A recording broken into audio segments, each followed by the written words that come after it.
The year is 1720, and the Caribbean burns with possibility and peril. The War of Spanish Succession has ended, leaving thousands of skilled sailors unemployed and desperate. Naval crews have been disbanded, privateers stripped of their commissions, and merchant shipping disrupted by years of conflict. In this vacuum of authority and abundance of restless men, a new breed of maritime predator has emerged: the pirate. Nassau in the Bahamas has become a republic of rogues, where men who once served kings now serve only themselves.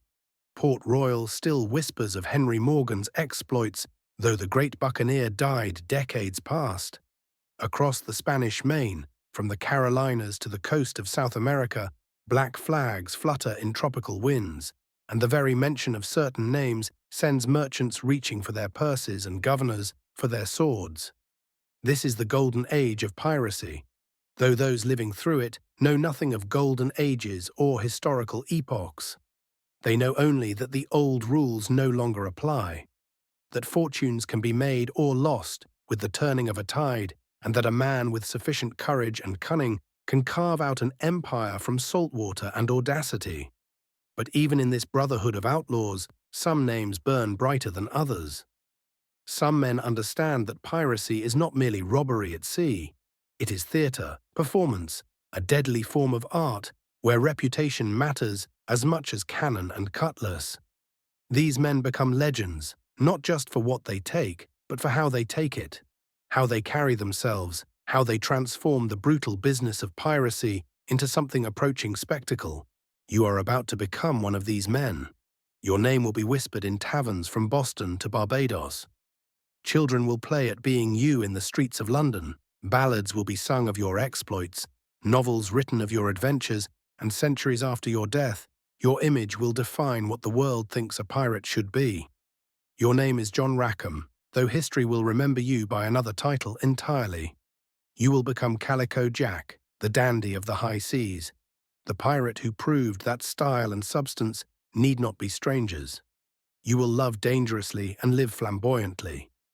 You will command loyalty through charisma as much as fear, and you will surround yourself with some of the most remarkable figures ever to sail under the black flag. But legends, you will learn, are built upon the bones of the legendary, the very qualities that will make you famous. Your theatrical nature, your romantic entanglements, your refusal to be anything less than extraordinary, will also seal your fate. The stage upon which you perform is vast and magnificent, but every performance must eventually end. Every curtain must eventually fall. The Caribbean awaits you, young John Rackham. Ships heavy with treasure cross these waters daily, their holds filled with silver from Potosi and gold from New Granada. Spanish galleons lumber along predictable routes, protected by tradition more than firepower. Merchant vessels from England, France, and the Dutch Republic navigate these same waters, their captains more concerned with profit than protection. You stand now on the threshold between two worlds, the world of legitimate commerce and naval service, where a man's advancement depends upon birth and connection, and the world of the account, that democratic brotherhood where a man's worth is measured by his courage and his ability to take what he wants from those too weak to hold it. The choice before you seems simple, but its consequences will echo through centuries. You can remain John Rackham the sailor, bound by the rules of others, dependent upon wages doled out by merchants and captains who will never see you as more than another pair of hands. Or you can become something else entirely, a man who makes his own rules, takes his own chances and dies, when the time comes, on his own terms. The sea stretches before you, infinite and unforgiving. Spanish treasure fleets follow their ancient routes. Nassau beckons with its promise of brotherhood and freedom. And somewhere in the future, a woman named Anne Bonny waits to change everything you think you know about loyalty, love, and the price of living without compromise. The golden age of piracy has room for one more legend. The question that remains is whether you have the courage to claim your place among the immortals, knowing full well that immortality comes with a price that must be paid in full. Your story begins now, in the cramped quarters of a merchant vessel, where you sleep fitfully and dream of horizons that stretch beyond the reach of any authority save your own ambition. Tomorrow or next week or next month, you will make the choice that transforms you from John Rackham into Calico Jack. But tonight, you are still deciding who you want to become. The theatre of the seas awaits its next great performer. The merchant ship Prosperity cuts through Atlantic swells with all the grace of a floating warehouse, which is precisely what she is. Below decks, where you've spent the last 18 months of your life, the air hangs thick with the smell of unwashed bodies, rotting food, and the particular sourness that comes from too many men living too close together for too long.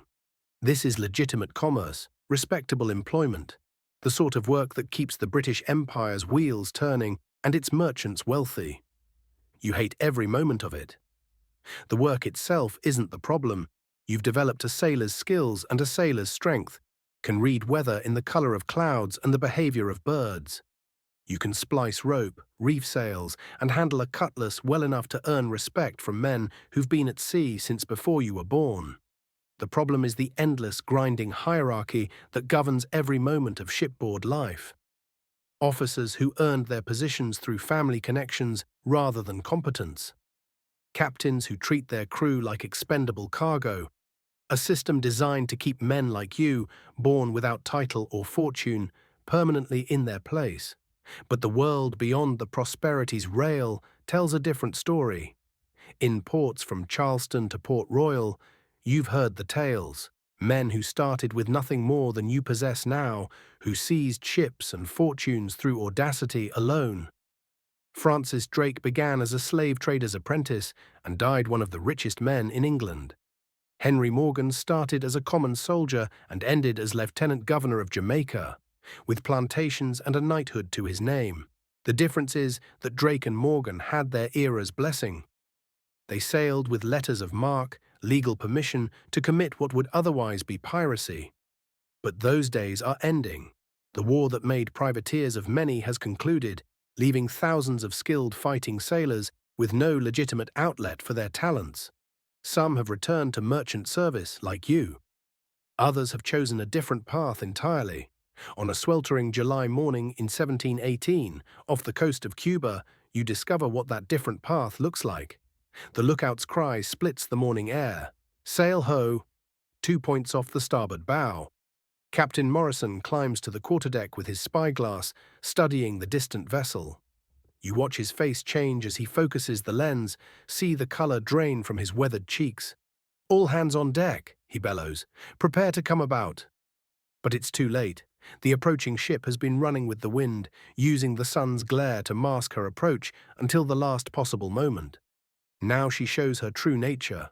A sleek sloop built for speed, bristling with cannon, flying colors you recognize with a mixture of terror and fascination. The black flag snaps in the Caribbean breeze, and below it another banner. The personal ensign of Charles Vane, one of the most feared pirates in these waters. What follows is not a battle, but a demonstration. The Prosperity might outweigh Vane's sloop by 3-1, but she was built to carry cargo, not fight wars. The pirate vessel dances around your lumbering merchant ship like a shark circling wounded prey. A warning shot across your bow sends Captain Morrison's resolve crumbling faster than week-old hardtack. "Strike the colors," he commands, and the British flag comes down in surrender. The pirates swarm aboard with practiced efficiency. These are not the half-mad desperados of popular imagination, but disciplined professionals who know their business. They secure the crew, inventory the cargo, and assess the ship's value with the expertise of merchants, which in their own way they are. You find yourself studying them with an intensity that surprises you. Their clothes are finer than any sailor's wages could afford. Silks and velvets, obviously taken from captured vessels. Their weapons are well maintained, their movements coordinated. These men eat when they choose, sleep where they will, and answer to no authority but their own collective will. Charles Vane himself is a tall, lean man with intelligent eyes and prematurely grey hair. He conducts the capture like a business transaction, polite but firm, extracting maximum value with minimum violence. When he addresses the Prosperity's crew, his voice carries the authority of a man accustomed to being obeyed. "Gentlemen," he says, "I'm offering employment to any man with the stomach for it. The account pays better than merchant wages, and advancement depends on merit, not birth. Those who join us do so freely. Those who prefer to remain can expect fair treatment until we part company." Several of your shipmates step forward immediately. Others hang back, torn between fear and opportunity. You find yourself caught in the middle, your mind racing through possibilities and consequences. Then Vane's eyes meet yours, and you feel the weight of a crucial moment settling around you like a net. This man has sized you up in seconds: your age, your skills, your potential. He's seen something that makes him pause, something that makes him wait for your decision rather than moving on to the next man. The choice stretches before you like a chasm. On one side lies everything you've known: hard work for poor pay, advancement at the pleasure of your betters, a life circumscribed by other men's rules and limitations. On the other side waits the unknown: danger and opportunity in equal measure. The chance to rise or fall based on your own abilities, the possibility of wealth and freedom beyond anything legitimate employment could ever offer. Picture it now: you stand on the sun-bleached deck of the Prosperity, the Caribbean heat beating down on your shoulders. Salt spray mists the air, and the gentle roll of the sea beneath your feet feels like the world itself holding its breath. Around you, men are making choices that will define the rest of their lives, however long those lives might last. Your heart hammers against your ribs, not from fear, but from excitement. For the first time in 18 months, you feel truly alive. This is not the grinding routine of merchant service or the rigid hierarchy of the Royal Navy. This is something else entirely: pure possibility wrapped in black silk and sharp steel. The uniform you wear, rough wool and honest sweat, suddenly feels like a costume you're eager to discard. You think of the officers in their fine quarters, eating fresh food while the crew subsists on weevilly bread and salt pork. You think of Captain Morrison, whose position came from his father's connections rather than any particular skill or courage. You think of the endless years stretching ahead if you choose safety over opportunity. When you step forward to join Vane's crew, the deck seems to shift beneath your feet, not from the sea's motion, but from the fundamental change in your circumstances. You are no longer John Rackham, merchant sailor, bound by indenture and tradition. You have become John Rackham, pirate, accountable only to your new brothers and your own ambitions. Vane nods approval and gestures toward his sloop. "Welcome to the Ranger, Mr. Rackham. I believe you'll find the work more interesting than what you're leaving behind." As you cross from the merchant ship to the pirate vessel, you cross more than just a few feet of Caribbean water. You cross from one world into another, from one version of yourself into something you're only beginning to imagine. The clothes will come later, the fine silks and imported calicos that will give you your famous nickname. The reputation will come later, the stories that will outlive you by centuries. But the transformation has already begun. Behind you, the Prosperity represents everything you're leaving behind: safety, predictability, the comfort of knowing exactly what tomorrow will bring. Ahead of you, Vane's sloop represents everything you're choosing to become: dangerous, unpredictable, free. You have broken the first chain. Many more remain to be shattered before you become the legend history will remember. But the most difficult step, the decision to become something more than what you were born to be, is now behind you.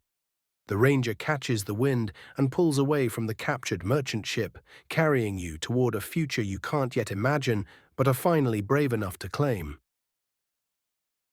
Life aboard the Ranger reveals itself in layers, like peeling back the pages of a book written in blood and salt water. What seemed like liberation during those first exhilarating days of freedom gradually shows its true face. Piracy is not romantic adventure, but a brutal profession that grinds men down as surely as any mill wheel, leaving only the strongest and most adaptable to survive. Charles Vane rules his crew through a combination of charisma and calculated violence.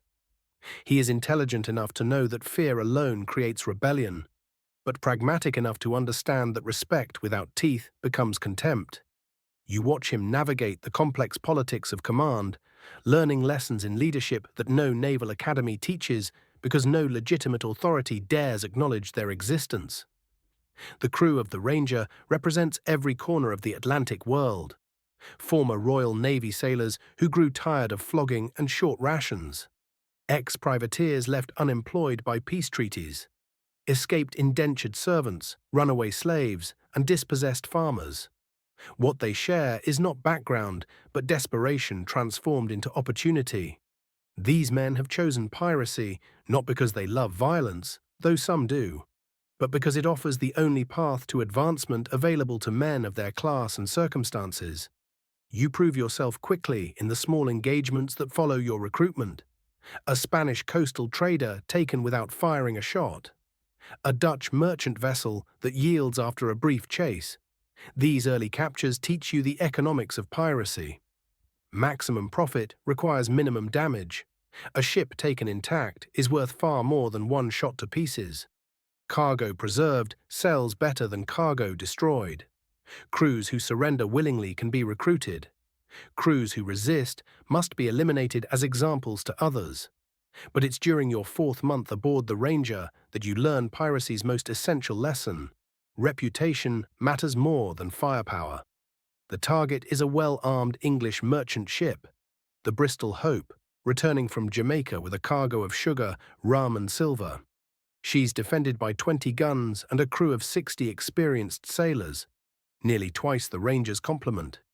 Traditional naval tactics would require either overwhelming force or desperate courage. Vane chooses a third option, theatre. The attack begins before dawn, the Ranger materializing out of morning mist like something conjured from a sailor's nightmare.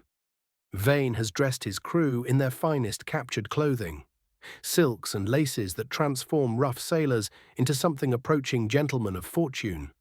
The ship's black flags snap in the breeze, and the crew moves with practiced precision that suggests overwhelming competence. You stand at the rail as the Ranger closes distance with the merchant ship, your heart pounding not with fear, but with anticipation. This is what you joined for, not just the promise of wealth, but the intoxication of power. The moment when careful planning transforms into decisive action. The morning air is cool against your face, salt spray misting from the bow as the Ranger cuts through Caribbean swells. Around you, 30 men prepare for battle with the calm efficiency of professionals. Pistols are primed, cutlasses sharpened, grappling hooks readied. But there's no panic, no desperate energy. These men have done this before, and they trust their captain's judgment absolutely. Vane stands on the quarterdeck in a coat of midnight blue velvet, obviously taken from some Spanish nobleman. His hair is tied back with a silk ribbon, and expensive lace adorns his cuffs. He looks more like a court dandy than a pirate captain, which is precisely the point. Appearance is part of the weapon, psychological warfare designed to unnerve opponents before the first shot is fired. "Mr. Rackham," he calls, and you realize he's addressing you directly. "Take the speaking trumpet. Let's see if you've learned anything about our profession." The brass instrument feels heavy in your hands, not from its physical weight, but from the responsibility it represents. Every word you speak will be heard by both crews, will help determine whether the next few minutes involve negotiation or slaughter. Captain of the Bristol Hope. Your voice carries across the water, amplified by the trumpet and the morning stillness. You are addressed by Captain Charles Vane of the sloop Ranger. Strike your colors immediately, and no harm will come to your vessel or crew. The response comes back almost instantly. "Be damned to you, pirate. We'll give you a fight you'll remember." Vane smiles, not the expression of a man facing battle, but the look of a performer whose audience has just delivered the exact response he was hoping for. He gestures to the crew, and the Ranger's deadly ballet begins. What follows is not a battle, but a masterpiece of psychological warfare. The Ranger doesn't attempt to match the Bristol Hope's firepower gun for gun. Instead, she dances around the larger ship like a boxer circling a bear, delivering precise, devastating strikes that disable rather than destroy. The first broadside takes out the merchant ship's steering, leaving her wallowing helplessly. The second eliminates her forward guns. The third sends her mizzenmast crashing to the deck in a tangle of canvas and rigging. Through it all, the Ranger's crew maintains their theatrical composure. No wild shouting or berserker charges. Just cold, professional competence that makes their numerical disadvantage irrelevant. You find yourself swept up in the performance, understanding for the first time that piracy at this level is as much art as warfare. The end comes quickly. Faced with an opponent who has systematically dismantled his ship's defenses while suffering minimal damage in return, the captain of the Bristol Hope strikes his colours rather than watch his crew be slaughtered in a futile gesture. As the Ranger's crew swarms aboard their prize, you experience something you've never felt before: the intoxicating rush of absolute victory. These men who moments before were prepared to fight to the death, now kneel in surrender, their fate entirely in your hands. Their cargo, representing months of labor by hundreds of people, now belongs to you and your shipmates. Their ship, worth more than most men see in a lifetime, can be kept or sold as the crew decides. But it's not just the material triumph that transforms you. It's the realization that you've participated in something approaching perfection. Vane's attack was planned and executed with mathematical precision, each element designed to achieve maximum effect with minimum risk. This wasn't random violence or desperate robbery. It was professional warfare conducted by masters of their trade. In the hours that follow, as the Ranger's crew inventories their prize, you begin to understand the complex economics that drive piracy. The sugar alone is worth several £1,000s in European markets. The silver will buy weapons, supplies, and the loyalty of corrupt officials. The rum will keep the crew happy during long weeks at sea. But more valuable than any cargo is the demonstration of competence the capture represents. Word of this victory will spread through every port in the Caribbean, making future targets more likely to surrender without resistance. That evening, anchored in a secluded bay, while the captured cargo is transferred, Vane approaches you with a proposition that will change everything.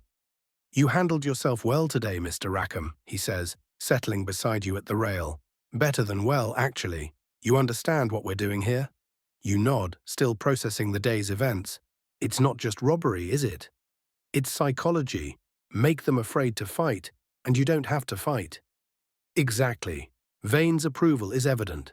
Most men who turn pirate think it's about courage and violence. They're wrong. Courage and violence are tools, nothing more. What matters is intelligence, planning, and the ability to project power beyond your actual capabilities.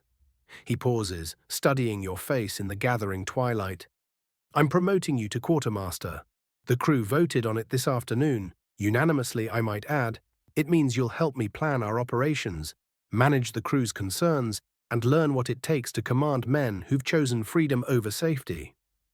The promotion represents more than increased status or larger shares of captured treasure. It means you're being groomed for command, trained in the skills that separate successful pirate captains from the dozens who die in obscurity every year.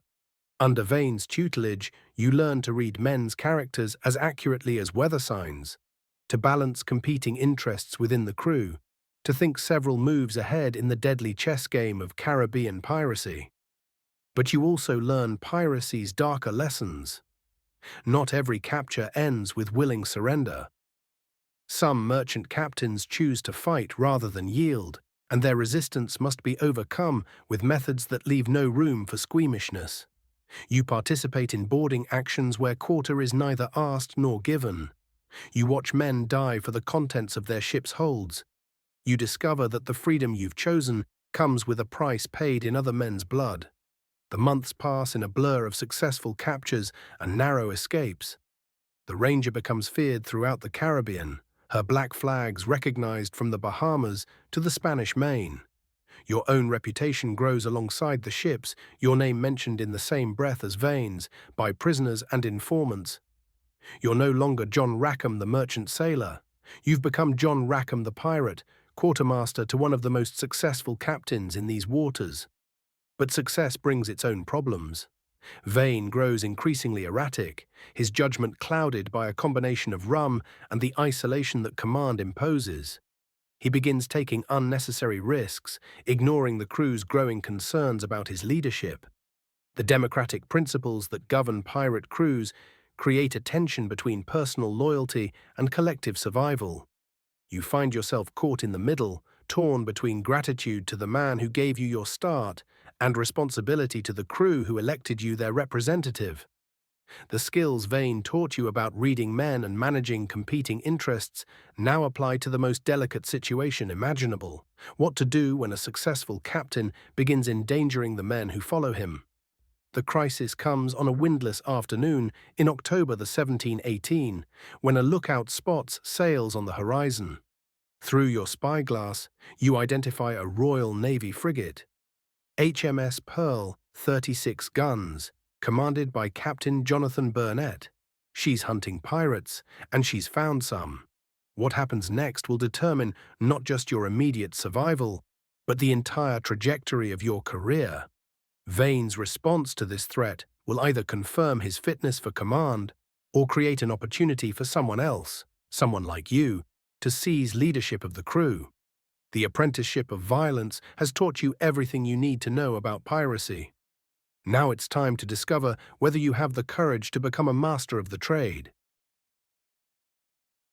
The frigate HMS Pearl cuts through Caribbean waters with the inexorable purpose of royal authority made manifest.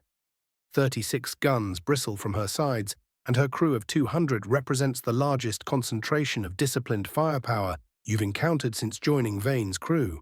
Captain Burnett has been hunting pirates for 6 months, armed with explicit orders from London to end the plague of piracy that has disrupted British commerce throughout the Caribbean. Standing at the ranger's rail, you watch the distant frigate through a borrowed spyglass, your mind calculating odds and possibilities with the cold precision Vane taught you. The Pearl outguns your sloop by nearly 3 to 1.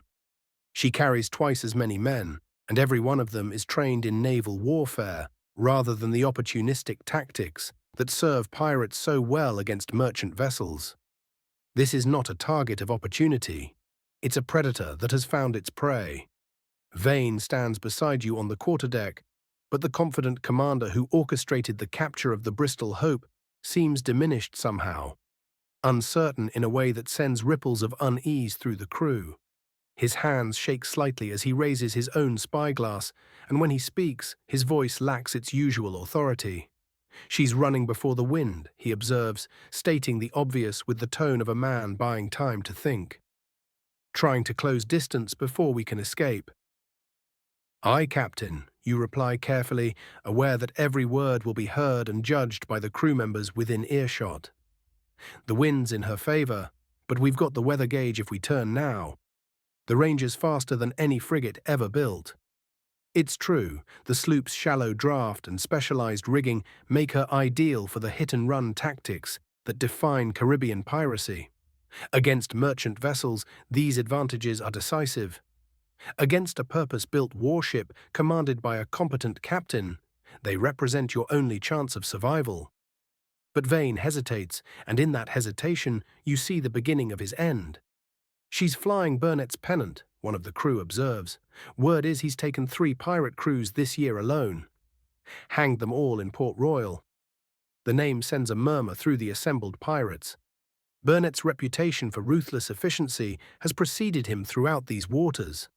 Unlike many Royal Navy captains who treat pirate hunting as a tiresome duty, Burnett pursues his quarry with personal intensity.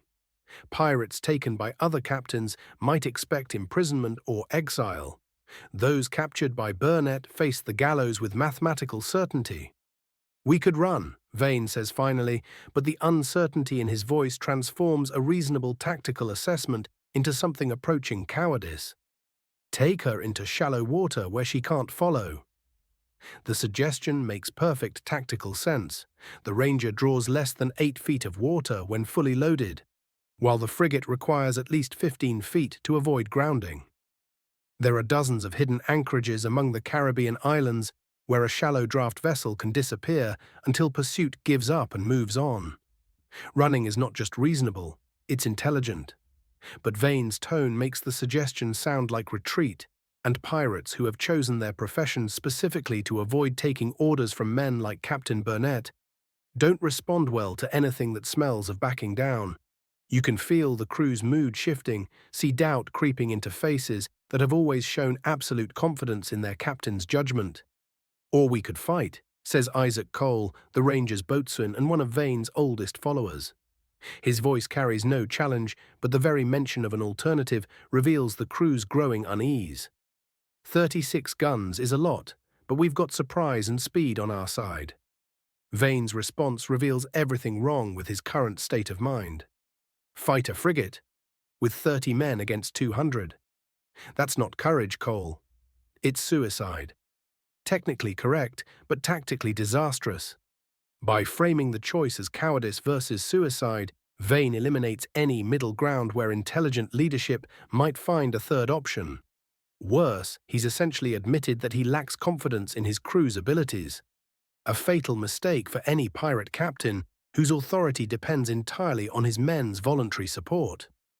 You see the moment Vane loses them, not in any dramatic gesture or open rebellion, but in the subtle shift of expressions, the way men stop looking directly at their captain and begin glancing toward you instead. The crew isn't questioning Vane's courage, they're questioning his judgment, which is far more dangerous for a leader whose position depends on collective consent rather than royal commission. The wind picks up, filling the Ranger's sails and driving her closer to the pursuing frigate. Within an hour, you'll be within range of the Pearl's bow chasers. Within 2 hours, if current courses hold, you'll be engaged in a battle that only one ship will survive. The time for debate has passed. What's needed now is decisive action based on clear thinking and accurate assessment of the situation. But Vane continues to waver, torn between options he's framed as equally unacceptable. You watch him pace the quarterdeck, see the indecision eating away at his authority like rot in a ship's timber. This is not the confident commander who taught you everything you know about leadership and tactics. This is a man paralyzed by the weight of a decision he should have made the moment the frigate appeared on the horizon. The crew needs leadership, and their elected captain is failing to provide it. According to the articles every man signed when joining the Ranger, this situation has a remedy, one that requires considerable courage from whoever chooses to invoke it. You take a deep breath of salt air and step forward into the space between Charles Vane and the rest of his crew. When you speak, your voice carries clearly across the deck, ensuring that every man present hears your words and understands their implications. "Captain Vane," you say formally, using the title but investing it with just enough emphasis to make clear what's about to happen. The crew needs to vote. The words hang in the Caribbean air like cannon smoke, impossible to take back and equally impossible to ignore. You've just invoked the most sacred principle of pirate governance. When a captain's decisions threaten the crew's survival, democracy takes precedence over hierarchy. It's a right guaranteed by the articles, but exercising it requires nerves of steel and absolute confidence in your reading of the crew's mood. Vane stares at you with a mixture of betrayal and understanding. He knows what you're doing, and he knows why. More importantly, he knows that fighting your challenge would only confirm the crew's doubts about his fitness for command. A strong captain would face the vote confident of victory. A weak captain would try to avoid it entirely. "Very well," he says quietly. "Call the vote." What follows is pirate democracy in its purest form. No speeches or campaigning, just 30 men making a decision that will determine all their fates. The choice is simple: maintain confidence in Vane's leadership or transfer command to the man who had the courage to demand accountability at the moment when accountability mattered most. The vote isn't even close. By a margin of 26-4, the crew of the Ranger strips Charles Vane of his captaincy and elevates you to command. It's not personal. Several men who vote against Vane express genuine regret at deposing a captain who served them well for over a year. But piracy is ultimately a practical profession, and practical men choose practical leaders. Picture it now. You stand on the quarterdeck of your own ship, feeling the weight of absolute command settle around your shoulders like a heavy cloak. The frigate continues to close distance, her guns already run out in preparation for battle. 30 men look to you for the decision that will determine whether they live to see another sunset or die in the next few hours, defending a freedom they value more than life itself. Your heart pounds, but your mind remains clear. This is the moment you've been preparing for since the day you first stepped aboard the Ranger. Everything you've learned about leadership, tactics, and the psychology of command comes together in a crystalline moment of perfect clarity. All hands, you bellow, your voice carrying the absolute authority of unquestioned command. Prepare to come about. We're going to show Captain Burnett why pirates don't run from king's ships. The crew explodes into motion, but not with the desperate energy of men facing hopeless odds. These are professionals responding to a leader they trust, executing maneuvers they've practiced dozens of times under far less pressure. Lines are cast off, sails adjusted. The wheel spun hard over as the Ranger begins her turn. But you're not planning to fight the frigate, you're planning something far more audacious. The Pearl expects you to either run or attack conventionally, gun to gun in the tradition of naval warfare. Instead, you're going to demonstrate the difference between Royal Navy thinking and pirate imagination. Mr. Cole, you call to the boatswain, break out the battle flag and run up our colours. I want Captain Burnett to know exactly who he's dealing with. The Ranger's black flags snap in the strengthening breeze, and below them your personal ensign appears for the first time, a skull and crossed bones, cutlasses on a field of deep red. The crew cheers, not from bloodlust but from recognition that their new captain understands the importance of symbol and ceremony in the theatre of piracy. What you're planning will either establish your reputation as one of the most daring pirate captains in Caribbean waters or get you all killed in the next hour. But that's always been the nature of the choice you made when you left legitimate employment for the account. Play it safe and die slowly from other men's rules, or risk everything for the chance to live free. The Ranger completes her turn and begins racing toward the oncoming frigate at an angle that will bring the two ships together in less than 30 minutes. Behind you, Charles Vane watches from the rail, no longer captain, but still part of the crew that elected to follow you into whatever comes next. Ahead lies HMS Pearl, her guns trained on your approaching sloop. Her crew preparing for what they expect will be a brief, decisive engagement. Captain Burnett has fought pirates before and won every encounter through superior firepower and discipline. He has no reason to expect this engagement will be different. He's about to discover his mistake. The mutineer's crown sits heavy on your head, but you wear it with the confidence of a man who has seized his destiny, rather than waiting for it to be handed to him. In the next few minutes, you'll either prove yourself worthy of command or join the long list of pirate captains who died attempting what wiser men knew was impossible. The gap between the ships continues to close, and your transformation from John Rackham the quartermaster into Captain John Rackham nears completion. Soon, very soon, the world will know that a new player has entered the deadly game of Caribbean piracy. 6 months after seizing command of the Ranger, you've established yourself as something unique in Caribbean piracy. A captain who understands that reputation is more valuable than any single treasure haul. The engagement with HMS Pearl that began your captaincy ended not in conventional battle, but in a masterpiece of misdirection that left Captain Burnett chasing shadows while you escaped with his dignity in tatters.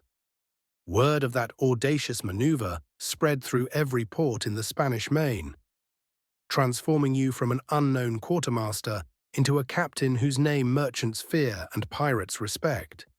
But it's not just tactical brilliance that sets you apart from other pirate captains. It's style. Where most pirates dress in whatever they can steal or afford, you've made fashion into a weapon as deadly as any cutlass. Your trademark Calico clothing, fine cotton printed with intricate patterns in brilliant colors, transforms every appearance into a performance. The fabrics are expensive, imported from India through networks of merchants who ask no questions about their customers' professions. But the cost is justified by the effect. When Captain John Rackham steps aboard a captured vessel, he doesn't look like a desperate criminal. He looks like a gentleman who has chosen piracy as his profession. The Calico isn't mere vanity. It's psychological warfare refined to an art form. Merchant captains expecting ragged desperados find themselves facing a man who could pass for nobility in any European court. The cognitive dissonance unnerves them, makes them doubt their assumptions about pirates and piracy. A well-dressed pirate is somehow more threatening than a ragged one because he represents intelligence and organization, rather than mere desperation. Your crew has adopted similar principles, investing their shares in fine clothing that transforms the Ranger into something approaching a floating salon. Silk shirts and velvet coats gleam in tropical sunlight. Silver buckles and gold jewelry catch the light as your men move about their duties. The ship herself has been modified to match her crew's elevated standards. Carved railings replace utilitarian ropework, and the captain's cabin features furnishings that wouldn't look out of place in a London townhouse. The transformation extends beyond mere appearance to encompass an entire philosophy of piracy. Under your command, the Ranger operates more like a mobile court than a typical pirate vessel.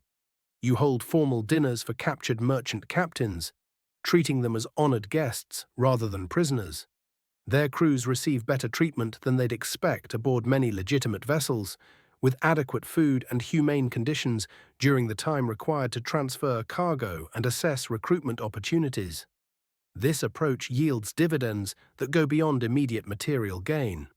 Prisoners treated well spread word of your honorable conduct, making future targets more likely to surrender without resistance. Merchant captains who've dined at your table speak of your courteous manner and educated conversation, creating a reputation that serves you better than any amount of fear-mongering could accomplish. But you haven't neglected the martial aspects of piracy that made your reputation possible. The Ranger carries 18 guns now, upgraded from the 12 she mounted under Vane's command. Your crew has grown to 45 men, carefully selected for skill and temperament rather than simple willingness to commit violence. These are professionals who understand that successful piracy requires discipline and intelligence as much as courage. Your hunting grounds encompass the entire Caribbean, from the Bahamas to the Spanish Main. Unlike captains who focus on specific shipping lanes or prey on particular nationalities, you've adopted a more sophisticated approach that treats piracy as an international business rather than simple robbery. Spanish merchants, English traders, Dutch slavers, French sugar plantations, all are potential sources of profit, provided they can be taken with acceptable risk and adequate return. The morning that will define your captaincy begins like dozens of others, with a lookout's cry announcing potential prey. But as you raise your spyglass to study the distant sails, you realize this encounter will be different from anything you've experienced since taking command. The ship approaches under full sail, showing no signs of attempting to escape despite the Ranger's obvious piratical nature. Her flags identify her as the merchant vessel William, out of Port Royal with a cargo of trade goods bound for Charleston. Nothing unusual there. Dozens of similar ships cross these waters every week. What makes this encounter unique is the William's response to your presence. Instead of fleeing or preparing for battle, she's actually altering course to intercept the Ranger. That's peculiar, observes Isaac Cole, now serving as your quartermaster since your promotion to captain. Most merchant captains don't seek out meetings with pirates. You study the approaching ship more carefully, noting details that suggest this is no ordinary commercial vessel. Her lines are too clean for a pure cargo hauler, her crew too numerous for simple merchant service. The way she handles in the water suggests hidden armament, and the precision of her approach speaks of naval training among her officers. She's a trap, you conclude aloud. Privateer or naval vessel disguised as a merchant, probably hoping to lure us into close quarters before revealing her true nature. The crew tenses, hands moving instinctively toward weapons. This is exactly the sort of deception that has ended the careers of overconfident pirate captains throughout the Caribbean. Royal Navy commanders have grown increasingly sophisticated in their anti-piracy tactics, using disguised warships to eliminate pirates who've grown careless with success. But as the William closes distance, you notice something that changes your assessment entirely. Her crew is indeed numerous, but they're not handling themselves with naval precision. Instead, they're moving with the casual efficiency of merchant sailors, competent but not military. More tellingly, several figures on her quarterdeck are pointing toward the Ranger and gesturing with what appears to be excitement, rather than apprehension. "Mr. Cole," you say quietly, "I believe we're about to receive visitors who actually want to meet us." The William comes alongside the Ranger with practiced ease, her crew making fast the lines that will hold the two ships together during the transfer of personnel. A ladder is rigged between the vessels, and after a few moments, a small delegation climbs aboard your sloop. The leader is a man of middle age, wearing the sort of practical clothing favored by successful merchants. Well-made but not ostentatious, expensive enough to indicate prosperity, but not so fine as to attract unwanted attention. His manner suggests someone accustomed to command, though he approaches you with the respectful deference due to a fellow professional. "Captain Rackham," he says, offering a slight bow that manages to be both courteous and careful not to imply subservience. "I'm Captain Hornigold of the merchant vessel William. I was hoping we might discuss a business proposition." The name triggers recognition immediately. Benjamin Hornigold was one of the most successful pirate captains of the previous decade, commanding a small fleet that dominated Bahamian waters before accepting the royal pardon offered by Governor Rogers in 1718. Since then, he's operated as a legitimate merchant captain, though rumors persist about his continued connections to the piracy community. "Mr. Hornigold," you reply, using the civilian title deliberately to acknowledge his current legal status, while avoiding any suggestion of equality. "Welcome aboard the Ranger. What sort of business brings a reformed pirate to seek out an active one?" His smile suggests appreciation for your directness. "The sort that benefits both parties and harms only those who can afford the loss. I have information about a particular cargo shipment that might interest a captain of your entrepreneurial nature." What follows is a conversation that reveals the complex web of relationships binding the Caribbean's legitimate and illegitimate maritime communities. Hornigold's merchant activities provide him with access to shipping schedules, cargo manifests, and route information that would be invaluable to an active pirate. In exchange for this intelligence, he receives a percentage of any resulting captures, an arrangement that allows him to profit from piracy without technically violating the terms of his royal pardon. The specific opportunity he's proposing involves a Spanish galleon carrying silver from New Granada to Cadiz. The ship will pass through the Windward Islands in approximately 2 weeks, following a predictable route that will bring her within range of pirates, operating from concealed bases among the Lesser Antilles. Her cargo is worth more than 50,000 pieces of eight, but more importantly, she's lightly armed and minimally escorted. Spanish colonial authorities have grown overconfident after months of relatively peaceful shipping. "The intelligence is accurate," Hornigold assures you. "I have sources in Cartagena who've seen the cargo loaded. She'll be alone except for a single escort vessel, probably a frigate, but nothing the Ranger can't handle with proper planning. The proposition represents everything your captaincy has been building toward. A single capture that could set you and your crew up for years, taken with minimal risk and maximum profit. But it also represents a new level of sophistication in your operations, transforming you from an opportunistic raider into something approaching a professional maritime entrepreneur. Picture it now. You stand on the deck of your ship, feeling the warm Caribbean breeze carrying the scent of salt water and possibility. The Ranger rocks gently in the swells, her modified rigging and upgraded armament testament to months of successful captures. Around you, 45 men wait for your decision, their faith in your judgment absolute after half a dozen profitable engagements under your command. Your mind races through possibilities and contingencies, calculating odds and assessing risks with the cold precision that has kept you alive in a profession where careless captains die young. The Spanish galleon represents the sort of prize that creates legends, but it also carries the sort of risk that ends careers. Royal Navy patrols have increased throughout the Caribbean in response to growing piracy. Colonial governors offer increasingly substantial rewards for the capture of active pirates. The margin for error grows smaller with each passing month. But risk has always been part of the equation. When you chose piracy over legitimate employment, you accepted that survival would depend on intelligence, courage, and the ability to seize opportunities that more cautious men would let slip away. This Spanish galleon is exactly such an opportunity. A chance to establish yourself permanently among the Caribbean's most successful pirate captains. "Mr. Hornigold," you say finally, extending your hand in acceptance of his proposition. "I believe we have an agreement. The Ranger will be honored to relieve Spain of her surplus silver." The handshake that follows seals more than a business arrangement.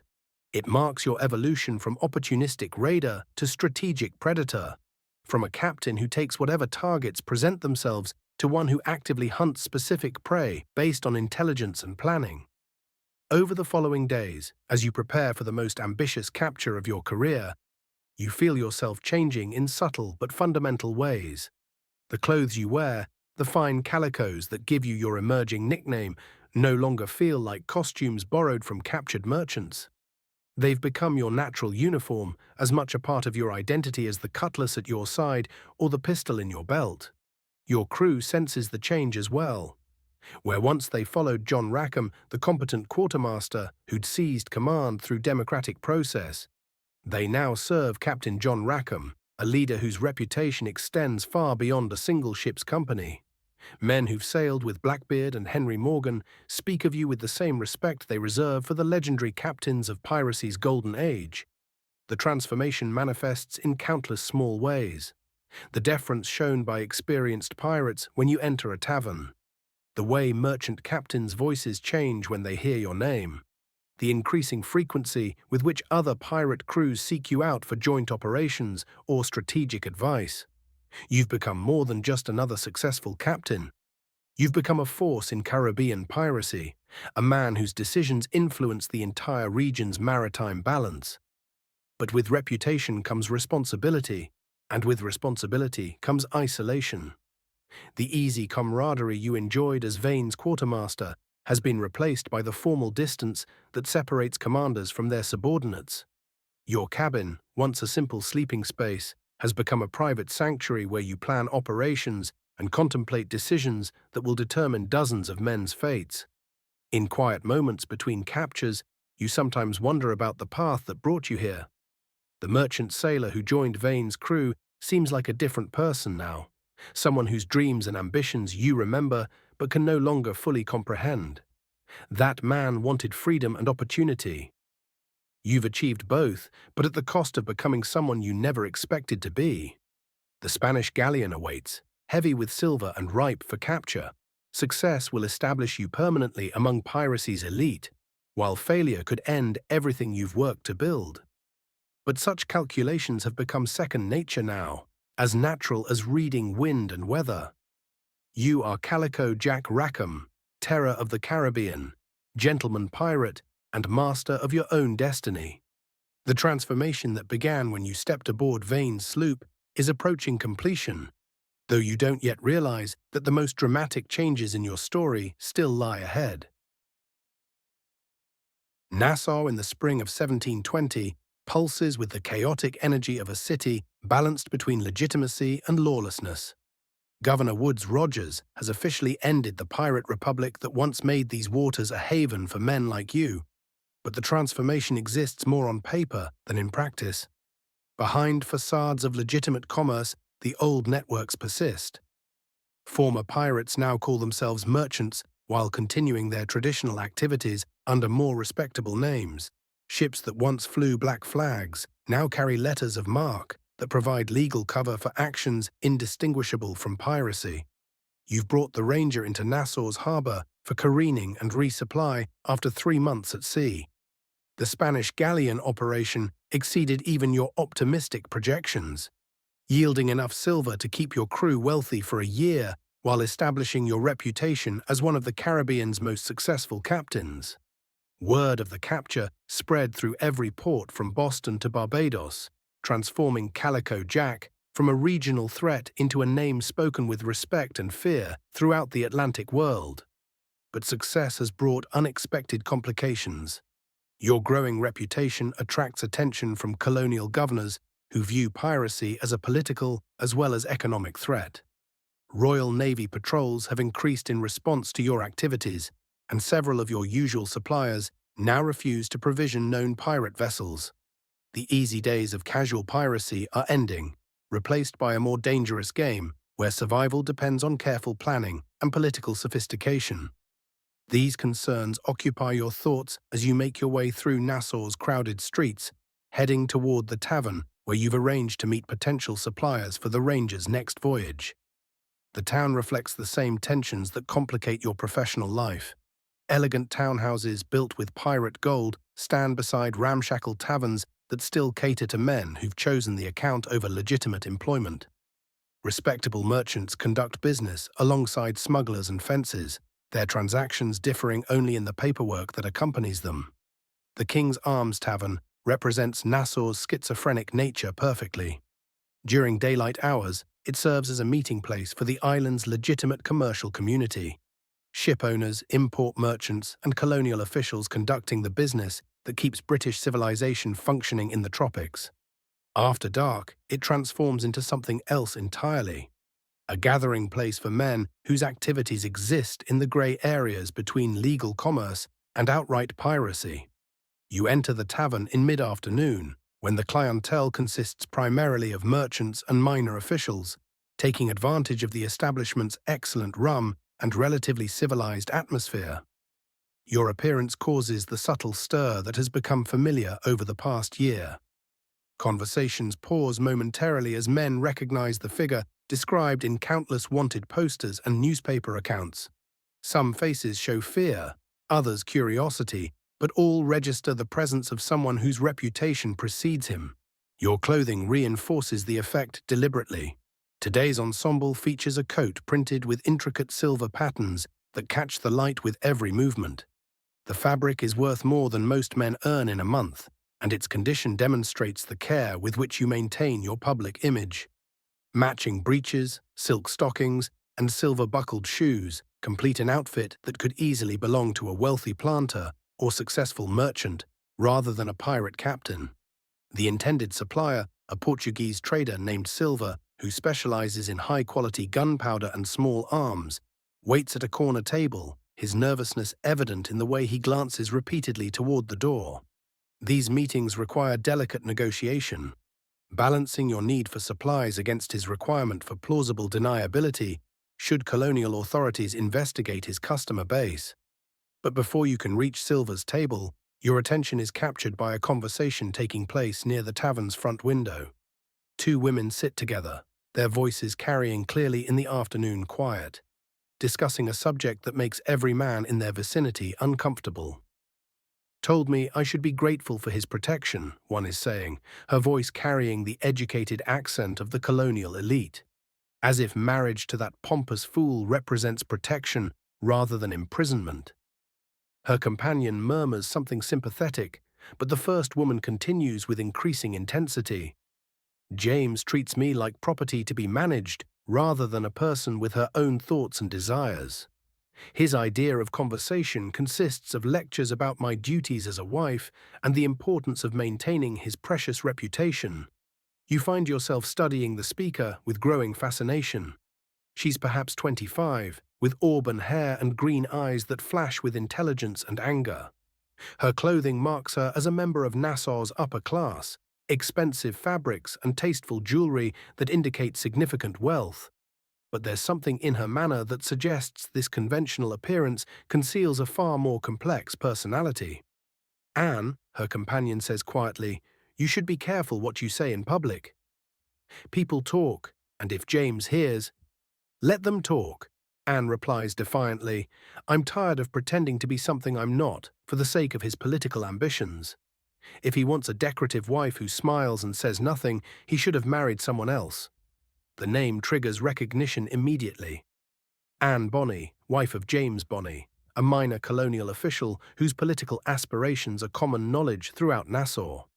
Her reputation precedes her almost as thoroughly as your own, though for very different reasons. Stories circulate about her fiery temper, her refusal to conform to expected feminine behavior, and her increasingly public dissatisfaction with a marriage arranged more for political convenience than personal compatibility. What strikes you most forcefully is not her beauty, though she's undeniably attractive, but her obvious intelligence and the barely contained energy that radiates from her like heat from a forge. This is not a woman content to play the passive role society expects of her. This is someone whose spirit chafes against the same sort of constraints that drove you to abandon legitimate employment for piracy. Your meeting with Silver proceeds smoothly, resulting in agreements for the supplies you need at prices you can afford. But throughout the negotiation, your attention keeps drifting to the table by the window, where Anne Bonny continues her animated conversation with her companion. There's something magnetic about her refusal to lower her voice or moderate her opinions despite the obvious disapproval of other patrons. As Silver concludes his business and prepares to leave, Anne's companion finally departs as well, leaving her alone at the window table. The opportunity is too intriguing to ignore. You approach her table with the same confidence you'd show boarding a captured vessel, though the stakes feel somehow higher than any mere commercial transaction. "Mrs. Bonny," you say, offering a slight bow that manages to be both respectful and slightly mocking. "I couldn't help overhearing your conversation. May I say that your husband's political reputation precedes him throughout the Caribbean?" She looks up sharply, her green eyes assessing you with the same intensity you've learned to bring to potential opponents or allies. What she sees apparently meets with approval because she gestures to the empty chair across from her with a smile that holds both invitation and challenge. "Captain Rackham, if I'm not mistaken," she replies, surprising you with the directness of her recognition. "Your reputation precedes you as well, though in rather different circles than my husband frequents." The acknowledgement establishes the terms of engagement immediately. This conversation will proceed without the polite pretenses that usually govern interactions between respectable colonial society and the maritime underworld. Anne Bonny has chosen to recognize you as exactly what you are, just as you've recognized her as something far more interesting than a conventional politician's wife. "I'm flattered that my activities have come to your attention," you respond, settling into the offered chair. "Though I suspect your husband would disapprove of his wife's familiarity with piratical matters." Her laugh is genuinely amused, rather than merely polite. "My husband disapproves of most things that interest me. He considers intellectual curiosity, unwomanly, and independent thought positively dangerous in a wife." The conversation that follows reveals depths of frustration and intelligence that confirm your initial assessment. Anne Bonny is indeed trapped in a life that offers her no outlet for her considerable capabilities. Married at 18 to a man twice her age, she's spent the past 7 years playing a role that grows more unbearable with each passing month. Her husband's political ambitions require a conventional wife who supports his career without displaying inconvenient signs of personal agency. But what emerges most clearly is her fascination with the world you represent. She questions you about life at sea, about the democratic principles that govern pirate crews, about the freedom that comes from living outside society's conventional structures. Her questions reveal not idle curiosity, but genuine hunger for alternatives to the constrained existence that colonial society offers women of her class. Picture it now. You sit in the afternoon sunlight streaming through the tavern's windows, engaged in conversation with a woman unlike any you've ever encountered. Anne's intelligence matches your own, her wit keeps pace with yours, and her obvious dissatisfaction with conventional society resonates with your own journey from legitimate employment to piracy. Around you, other patrons continue their own conversations, but their voices fade into background noise as you focus entirely on this remarkable woman. Your heart beats faster, though not from the familiar excitement of planning a capture or executing a complex maneuver. This is something entirely different. The recognition of a kindred spirit, someone whose inner nature reflects your own, despite the vast differences in your backgrounds and circumstances. Anne Bonny represents everything you've never allowed yourself to want: intelligence, beauty, courage, and the sort of fierce independence that colonial society works so hard to suppress in women. She leans forward slightly as she speaks, her green eyes intense with interest. "Tell me truthfully, Captain, is it really possible for someone to simply leave? To walk away from everything society expects and choose a completely different life?" The question hangs in the air between you, loaded with implications that go far beyond casual curiosity. This is not abstract philosophical discussion, but personal inquiry from someone seriously considering her options. You realize that your answer could influence a decision that would change both your lives in ways you can barely imagine. "It's possible," you reply carefully, aware that you're crossing into dangerous territory. "But the choice, once made, can't be undone." Society doesn't forgive those who reject its expectations, especially when they do so publicly and successfully. "And do you regret it?" she asks. "The choice to live free rather than safely?" You consider the question seriously, thinking of everything piracy has cost you: the friends lost, the simple pleasures of a settled life, the constant danger that shadows every decision.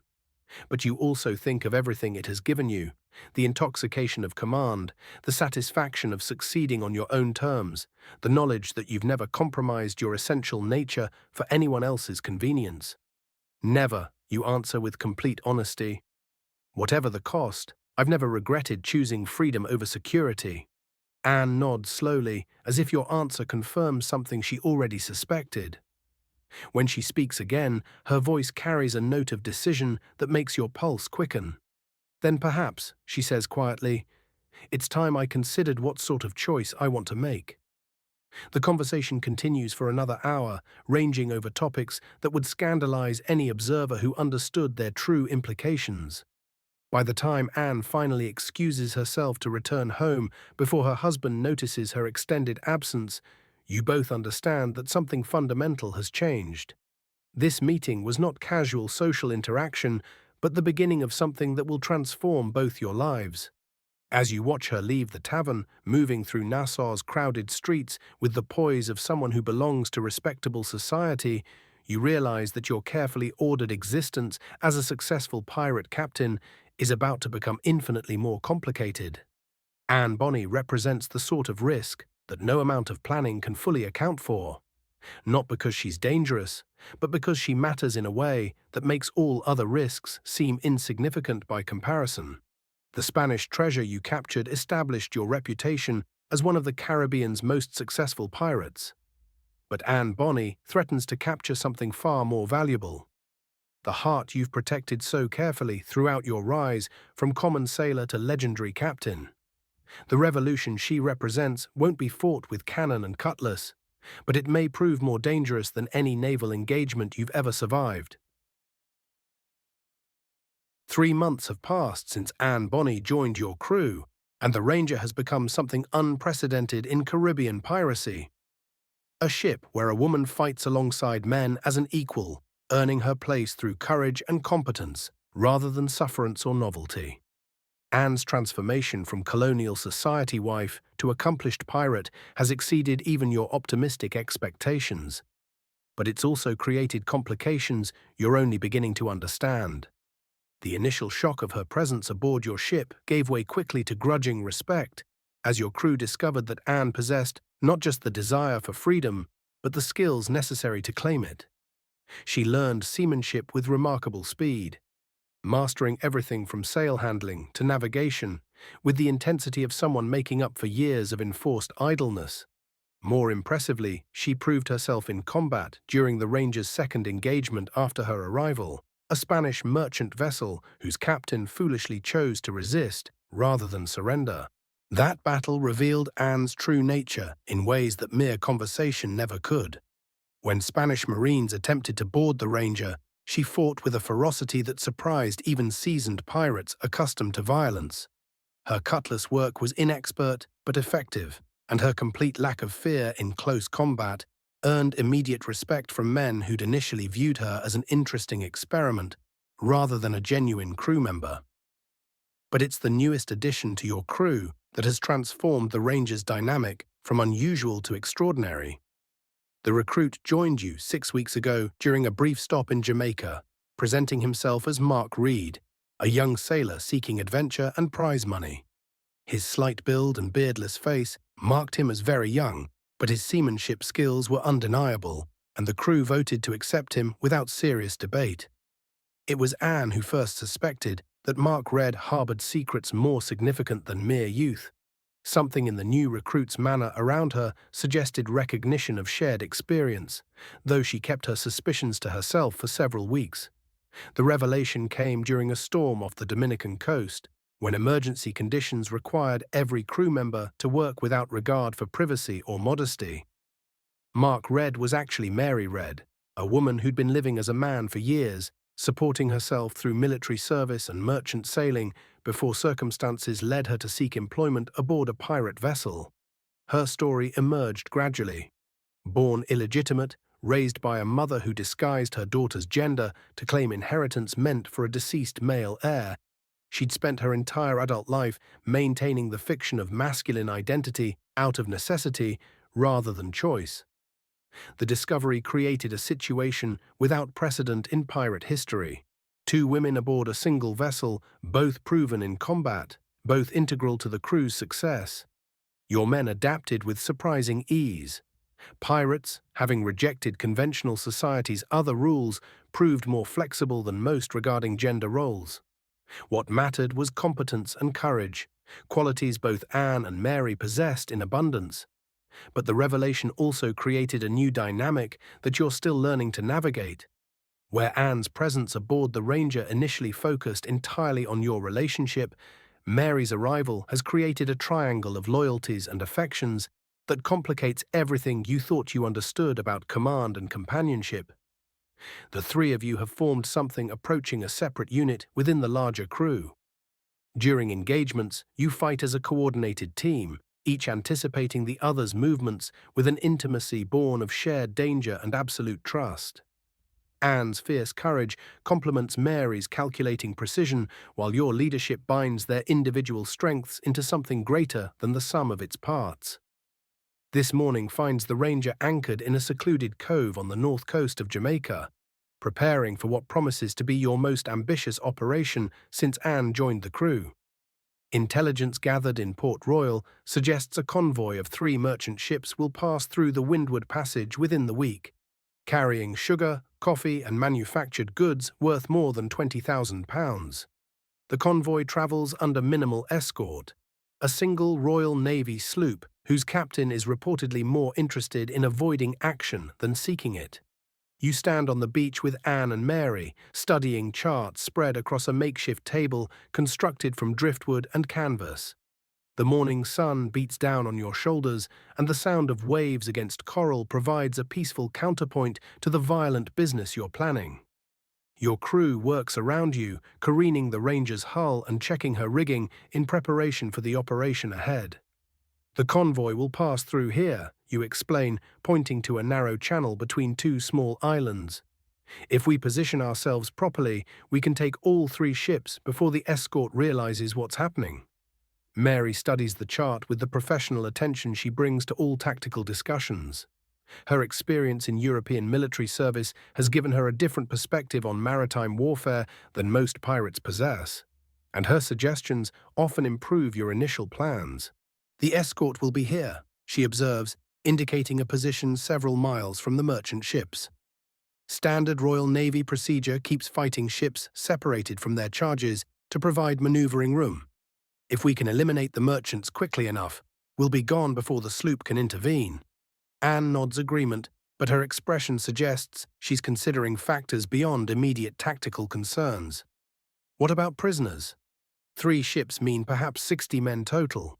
Too many to guard safely, too few to justify the risk of letting them go free.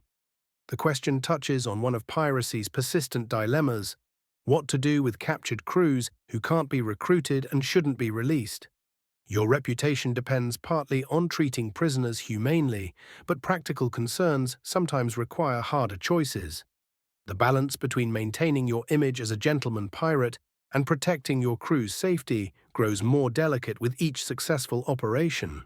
We'll assess each crew individually, you decide.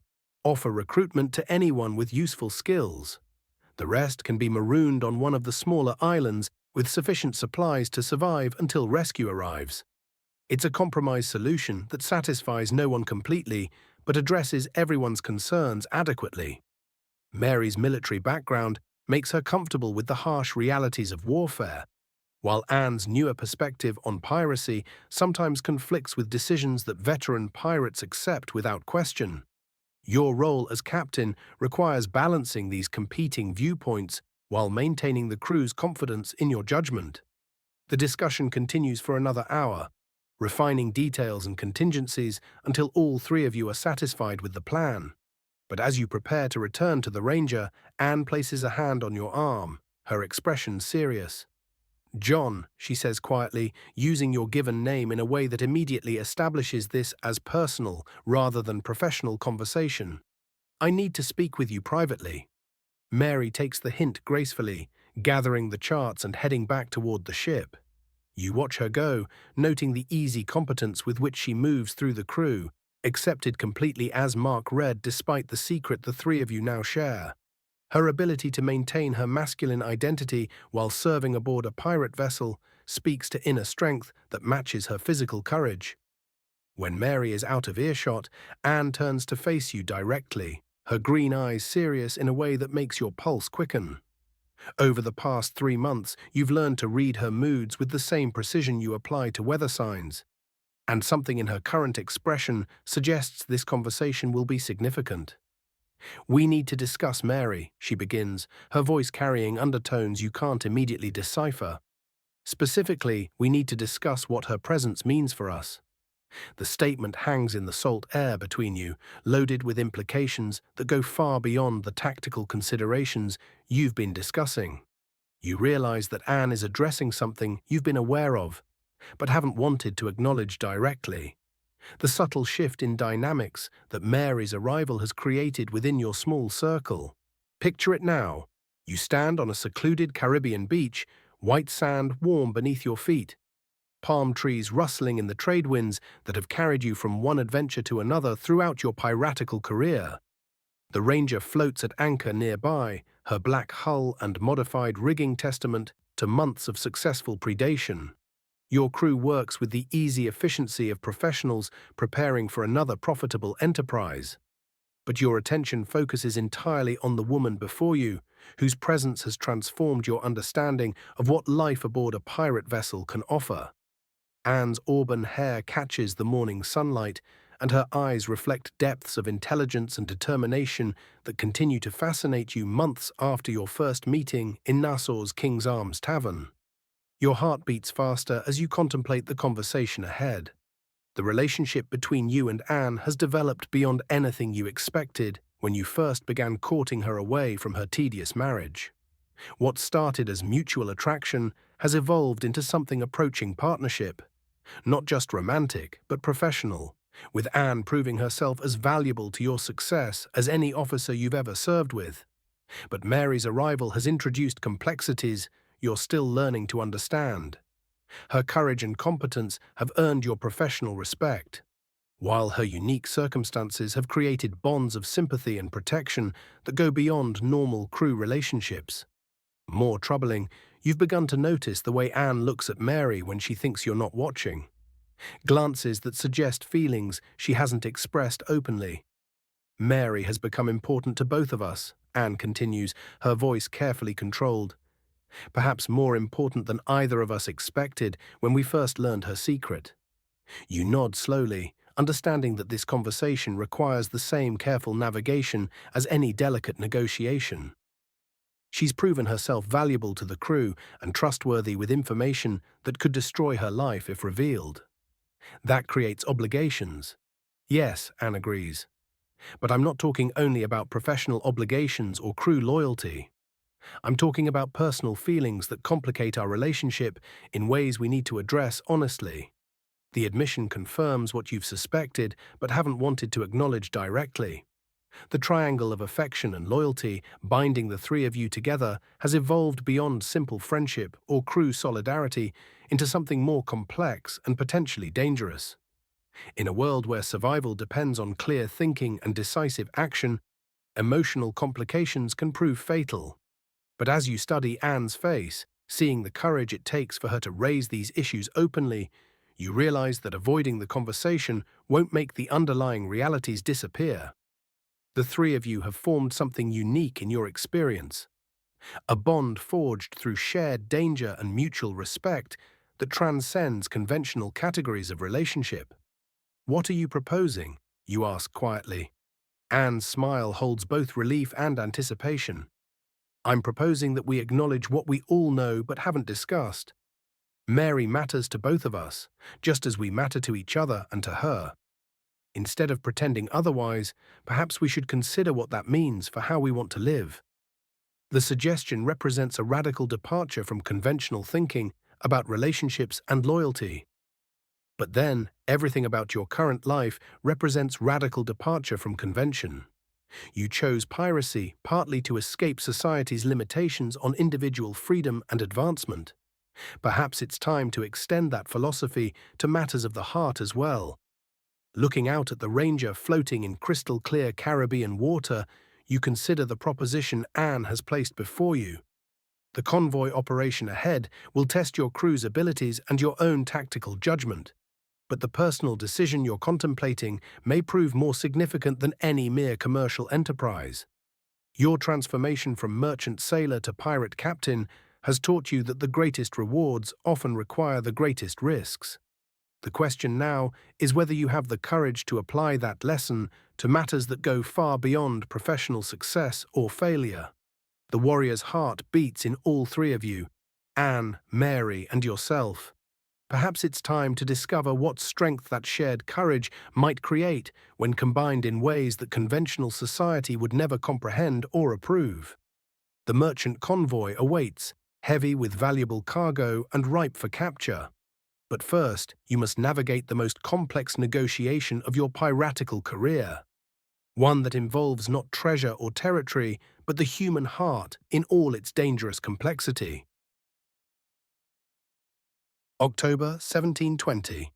The name Calico Jack Rackham has become synonymous with everything colonial authorities fear most about Caribbean piracy.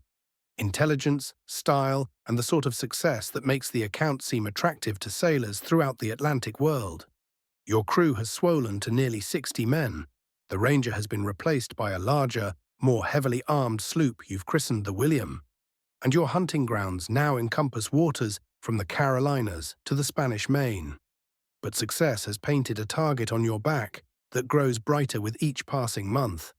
Governor Nicholas Laws of Jamaica has made your capture his personal priority, offering rewards that would set up any man for life.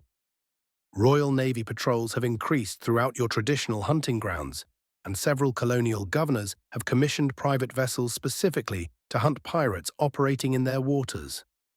The most dangerous of these hunters is Captain Jonathan Barnett, commanding the armed sloop Tiger. Unlike many privateer captains who treat pirate hunting as a lucrative sideline to legitimate commerce, Barnett pursues his quarry with the intensity of personal obsession. He's studied your methods, mapped your preferred anchorages, and cultivated a network of informants who track your movements throughout the Caribbean. You know about Barnett because information travels quickly through the loose brotherhood that connects pirates, smugglers, and corrupt officials throughout these waters. What concerns you more than his professional competence is his reputation for refusing quarter to pirates who resist capture. Men taken by other hunters might expect imprisonment or exile. Those captured by Barnett face trial and execution with mathematical certainty. These concerns weigh on your mind as the William cuts through Caribbean swells toward what should be a routine operation. The capture of a small merchant sloop reported carrying rum and manufactured goods from Port Royal to Charleston. The intelligence comes from reliable sources, the target appears lightly defended, and the operation offers minimal risk for substantial reward. But nothing about this day will prove routine.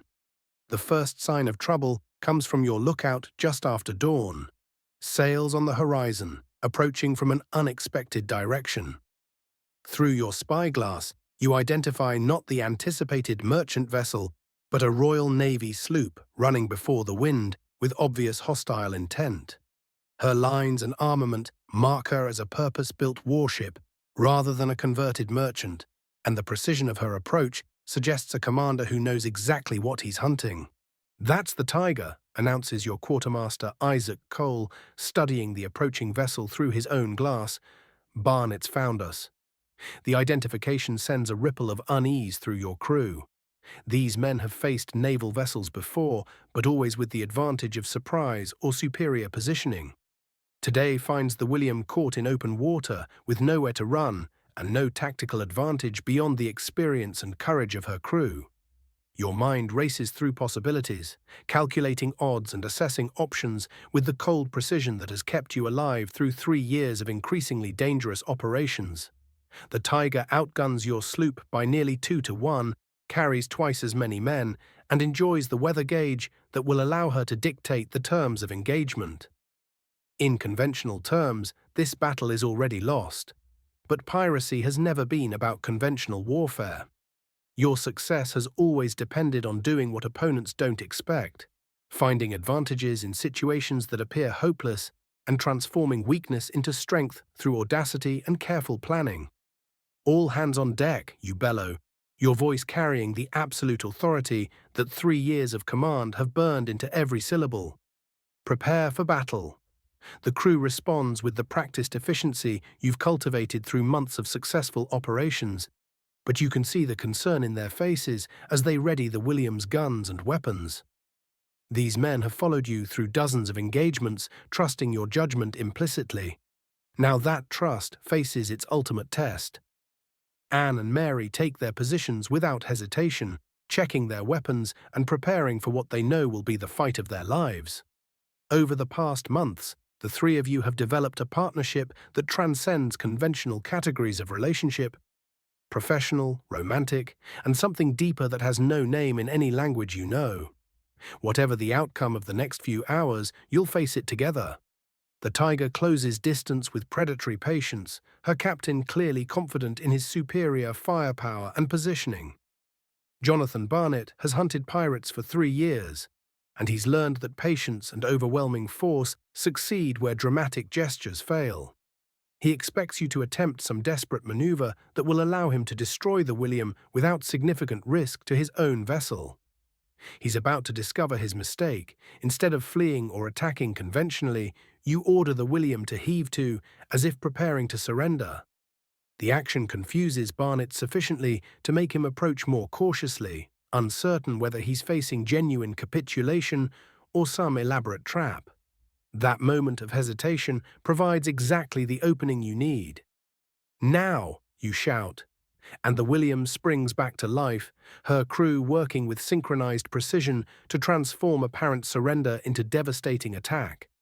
The sloop's guns, loaded with chain shot designed to destroy rigging rather than hull, fire in perfect sequence, sending the Tiger's fore topmast crashing to her deck in a tangle of canvas and cordage. But Barnett is too experienced to be disabled by a single clever maneuver. The Tiger's response comes immediately, a perfectly coordinated broadside that sends 18-pound shot crashing into the William's hull with destructive force that makes your entire ship shudder. What follows is not the brief, decisive engagement that characterizes most pirate encounters, but a prolonged battle between two well-handled vessels commanded by competent captains. The Tiger's superior firepower is offset by the William's speed and maneuverability, while Barnett's numerical advantage is countered by your crew's superior motivation and familiarity with their ship. Picture it now. You stand on the William's quarterdeck as shot screams overhead and the acrid smoke of gunpowder burns your lungs. The Caribbean sun beats down mercilessly, turning the deck beneath your feet into a furnace that radiates heat through the soles of your boots. Around you, men work with desperate efficiency to keep the ship fighting, their faces blackened with powder smoke and streaked with sweat. The sound is overwhelming. The thunder of cannon, the crash of shot against timber, the screams of wounded men, and your own voice hoarse from shouting orders above the din. Your calico coat, once pristine, is torn and stained with smoke and blood. Some yours, some belonging to men who've fallen around you. But what strikes you most forcefully is not the chaos of battle, but the absolute clarity it brings to everything that matters. The political maneuvering of colonial governors, the complex economics of Caribbean commerce, the social pretensions of legitimate society, all of it fades to irrelevance in the face of this elemental struggle for survival. Anne fights beside you with fierce joy, her cutlass work having improved dramatically through months of practice and actual combat. There's something magnificent about her complete lack of fear, the way she throws herself into battle as if violence were a dance she was born to perform. This is not the frustrated colonial society wife you met in Nassau's King's Arms Tavern, but something far more dangerous and vital. Mary holds the William's waist, rallying men who might otherwise break under the Tiger's relentless fire. Her military experience proves invaluable now, as she organizes the crew's resistance with professional competence that transforms individual courage into collective effectiveness. You realize that without her steady leadership, your crew would have broken already under Barnett's systematic assault. The battle turns on a moment of pure chance that no amount of planning could anticipate. A lucky shot from the Tiger severs the William's main halyard, sending her mainsail crashing to the deck and leaving her wallowing helplessly in the Caribbean swells. Barnett sees the opportunity immediately and orders his helmsman to ram, intending to end the engagement with a single decisive blow. But as the Tiger approaches, her crew preparing for the final assault, you notice something that transforms despair into desperate hope. Barnett's earlier damage has left his vessel vulnerable in ways that only become apparent at close quarters. The fallen rigging from your initial attack has fouled one of his quarterdeck guns, and his crew's focus on the ramming maneuver has left them unprepared for close-quarters fighting. "Prepare to board," you shout, recognizing that your only chance lies in transforming naval battle into the sort of hand-to-hand combat where individual courage matters more than superior firepower. The collision, when it comes, sends both vessels staggering. The Tiger's bow strikes the William amidships with force that splinters timber and sends men tumbling across both decks. But instead of sinking your sloop, the impact locks the two vessels together, creating exactly the opportunity you need. What follows is piracy reduced to its most elemental form. Desperate men fighting for their lives with cutlass and pistol, victory determined by courage, skill, and the simple refusal to yield. Your crew swarms across to the Tiger's deck with the fury of men who know that capture means certain death, while Barnett's sailors fight with the disciplined courage of professional naval service. You find yourself engaged with Barnett himself, the two captains meeting in single combat that feels inevitable after months of pursuit and evasion. He's a skilled swordsman and experienced fighter, but he lacks the desperate intensity that drives you forward. This battle represents more than professional duty for you. It's the culmination of everything you've worked to build since the day you first chose piracy over legitimate employment. The duel ranges across the Tiger's blood-slicked quarterdeck, neither man able to gain decisive advantage over the other. Barnett's technique is superior, refined by years of formal training, but your fighting style has been honed by actual combat rather than practice, shaped by the knowledge that mistakes mean death rather than mere embarrassment. But even as you fight for your individual survival, you're aware that the larger battle is turning against you. Barnett's crew outnumbers yours significantly, and their superior discipline is beginning to tell. One by one, your men are falling or being overwhelmed, their resistance crumbling under sustained pressure from trained naval personnel. The end comes not from superior swordsmanship, but from simple mathematics. As more of your crew falls, the survivors find themselves facing impossible odds. Anne and Mary continue fighting with magnificent courage, but courage alone cannot overcome such numerical disadvantage indefinitely. A pistol shot from somewhere behind you sends fire racing up your left arm, and you stumble, your guard dropping for the crucial instant that Barnett needs. His blade finds your sword arm, and suddenly you're disarmed, weaponless, facing an opponent who shows no intention of offering quarter. But instead of delivering the killing blow, Barnett steps back, his sword point steady at your throat, but his eyes scanning the carnage around you. The battle has ended, not because your crew surrendered, but because so few remain capable of continuing the fight. "Captain John Rackham," Barnett says formally, his voice carrying across the sudden quiet that follows the end of combat.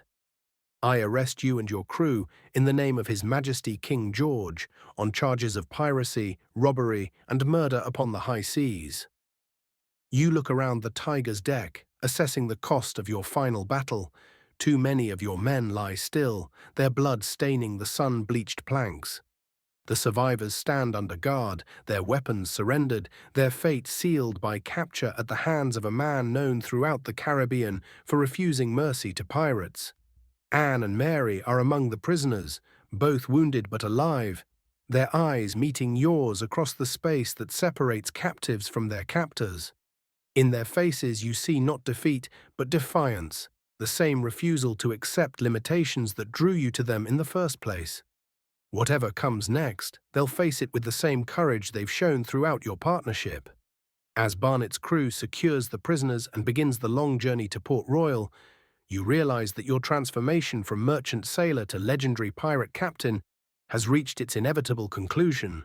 The freedom you chose over security, the reputation you built through audacity and style, the love you found with two remarkable women, all of it now reduced to chains, and the prospect of a show trial whose outcome is already certain.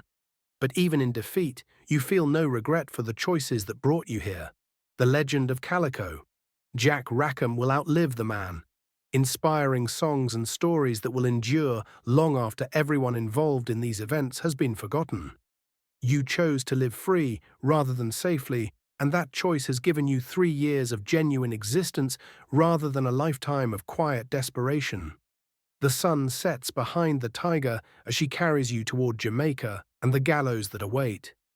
But legends, you realize, are built not just on success, but on the courage to face failure without compromise. Your story is ending, but the myth of Calico Jack has only begun. Spanish Town, Jamaica. November 1720. The courthouse that will determine your fate was built to demonstrate British authority in a colony where such authority remains contested daily. Its stone walls and formal architecture speak of civilization imposed upon a tropical wilderness, law and order maintained through the constant threat of organized violence. Today it serves as the stage for the final act of your story, the place where Captain John Rackham will be transformed from living legend into historical footnote. You sit in the dock wearing the same calico coat you wore during the final battle with Captain Barnett, though weeks of imprisonment have left it stained and torn beyond repair. The fabric that once proclaimed your status as a gentleman pirate now serves as evidence of your criminal career, each elegant pattern a reminder of wealth stolen from legitimate commerce. The transformation feels symbolic of your entire situation. What once represented freedom and success now marks you for death. The courtroom is packed beyond capacity, with spectators drawn by the celebrity nature of your trial. Merchants whose ships you've captured sit beside colonial officials who've spent years trying to capture you. Newspaper correspondents from London and Boston take notes for stories that will spread your name throughout the Atlantic world. Common sailors crowd the gallery, some viewing you as a hero who lived the dream of freedom they'll never dare pursue. Others as a cautionary tale of ambition that reached too far. But your attention focuses primarily on the two women who share your fate. Anne and Mary sit in the adjacent dock, their presence generating almost as much interest as your own. The prosecution has made much of their participation in your crew, treating them as evidence of piracy's corrupting influence on civilized society. Their calm dignity in the face of certain death has already begun creating its own legend, though neither seems concerned with posterity. Judge Nicholas Laws presides over the proceedings with the cold precision of a man whose political future depends on demonstrating British authorities' reach throughout the Caribbean. His opening remarks make clear that this trial is intended as more than mere legal procedure. It's a public demonstration designed to discourage other potential pirates from following your example. The defendants before this court, Lawyers announces to the packed gallery, represent everything that threatens civilized commerce and lawful government in His Majesty's Caribbean colonies. Their crimes extend far beyond simple theft to encompass rebellion against the very principles upon which our society rests. The prosecution's case unfolds with methodical thoroughness, built upon testimony from former prisoners, captured crew members who've turned King's evidence, and colonial officials who've tracked your career from its beginnings under Charles Vane. Captain Barnett takes the stand to describe your final battle, his professional respect for your tactical abilities evident despite his role in securing your capture. What emerges from the testimony is a comprehensive portrait of your transformation from merchant sailor to pirate captain, told from the perspective of those who viewed your activities as criminal rather than entrepreneurial. Ships captured, cargoes seized, established authorities defied. The prosecution presents each element of your career as evidence of progressive corruption that led inevitably to this courtroom. But you recognize the irony underlying the entire proceeding. Every witness who testifies against you confirms the very qualities that made you successful: intelligence, courage, leadership ability, and the vision to see opportunities where others saw only obstacles. The prosecution's case becomes, inadvertently, a catalogue of your achievements as much as your crimes. Your defense, such as it is, rests on technical legal points that everyone in the courtroom knows are irrelevant. Colonial law regarding piracy leaves little room for acquittal when the evidence of criminal activity is overwhelming. The trial's outcome was determined before it began. What remains is simply the formal process of transforming social necessity into legal judgment. When called upon to speak in your own defense, you rise with whatever dignity prison conditions and iron shackles allow. The courtroom falls silent, spectators leaning forward to hear the words of a man whose reputation has outgrown his actual achievements to become something approaching myth. Picture it now. You stand in the dock of a colonial courthouse, sunlight streaming through windows that frame your view of Port Royal Harbour. The same waters that carried you from obscurity to infamy stretch beyond the courthouse walls, still busy with the commerce you've spent 3 years disrupting. Ships arrive and depart under legitimate flags, their captains secure in the protection that royal authority provides to those who accept its limitations. Your heart beats steadily, no longer with the excitement of combat or the anticipation of capture, but with something approaching peace. The chase is over, the game played to its inevitable conclusion. What remains is the opportunity to define how you'll be remembered, to choose the final image that history will preserve of Captain John Rackham. The calico coat that made you famous hangs loose on your frame, weight lost during weeks of imprisonment, evident in the way the fine fabric drapes your shoulders. Your hair, once carefully arranged to reinforce your theatrical image, now hangs lank and unwashed. Prison has stripped away the external trappings of your legend, leaving only the essential character that chose freedom over safety. When you speak, your voice carries clearly through the courtroom's hushed atmosphere. These may be the last words you'll ever address to the world beyond your immediate companions. The final opportunity to explain choices that have mystified legitimate society throughout your career. Your Honor, you begin, using the formal address while investing it with just enough irony to remind everyone present that you recognize the theater of these proceedings. I stand before this court guilty of the charges brought against me. I have indeed chosen piracy over legitimate employment, freedom over security, and personal autonomy over social conformity. A murmur runs through the gallery at this unexpected confession, spectators uncertain whether you're displaying admirable honesty or damning arrogance.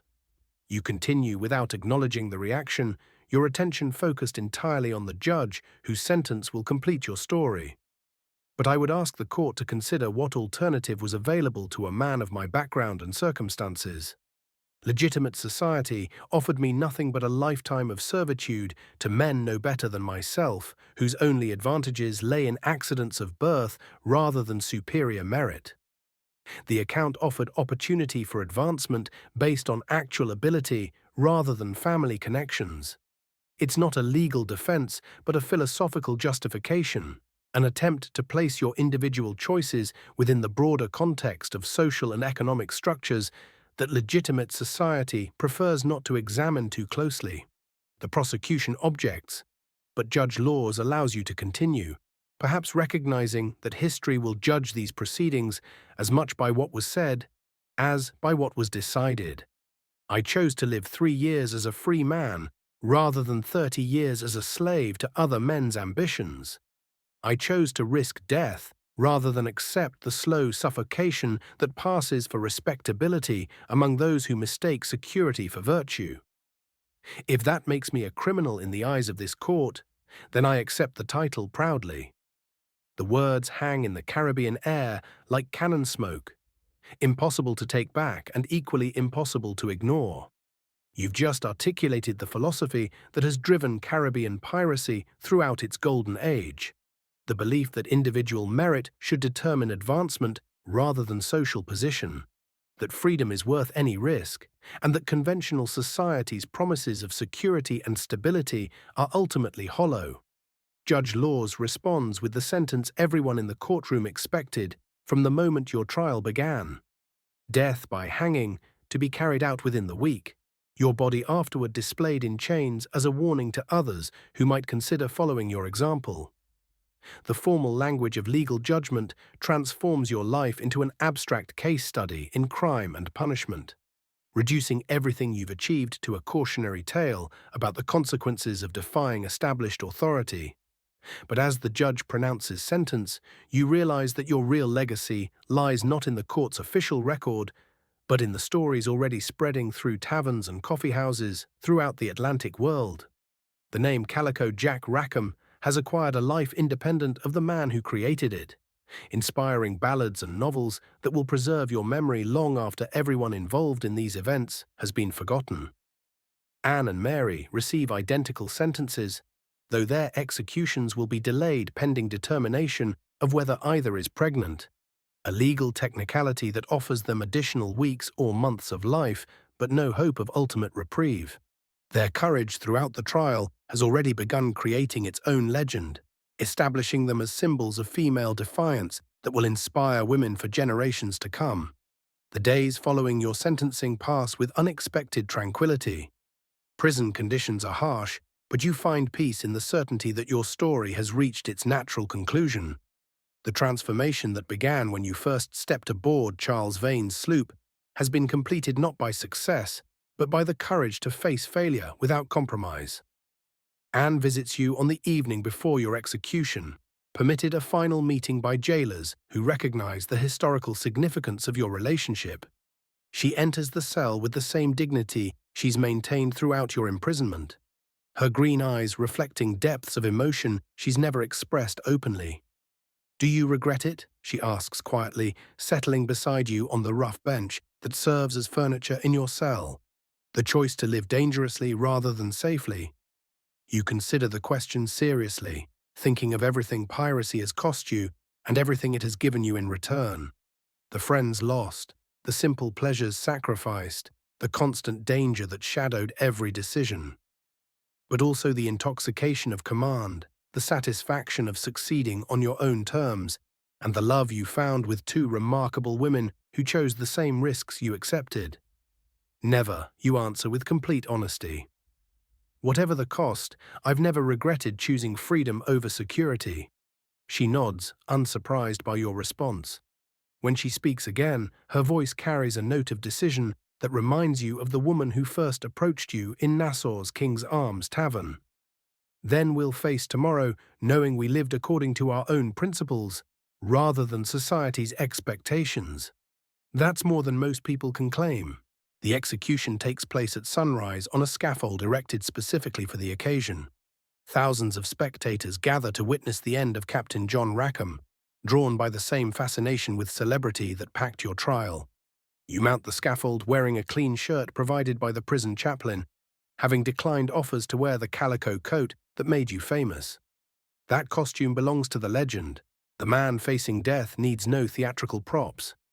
Your final words are brief and unrepentant. No desperate pleas for mercy, no dramatic speeches about injustice or social reform. Simply a calm acknowledgement that you chose your path freely and accept its consequences with equivalent freedom. As the noose tightens around your neck, your final thought is not of regret, but of satisfaction. You achieved everything you set out to accomplish when you first abandoned legitimate employment for piracy. The freedom you sought, the reputation you built, the love you found, all of it was real, whatever its ultimate price. The legend of Calico Jack Rackham will outlive the man by centuries, inspiring countless stories and songs that celebrate the courage to choose freedom over safety. But the man who created that legend dies knowing he lived according to his own principles rather than society's expectations. That knowledge, in the end, is worth any price. Your body swings in the Caribbean breeze as the sun rises over Port Royal Harbour, and the transformation from John Rackham, the merchant sailor, to Captain John Rackham, the pirate legend, reaches its final completion. The theatre of the seas has lost one of its greatest performers, but the stories he inspired will continue entertaining audiences long after the stage itself has been forgotten. The price of freedom, you discovered, is ultimately freedom itself, but for a man who chose to live authentically rather than safely, it proves a bargain worth making.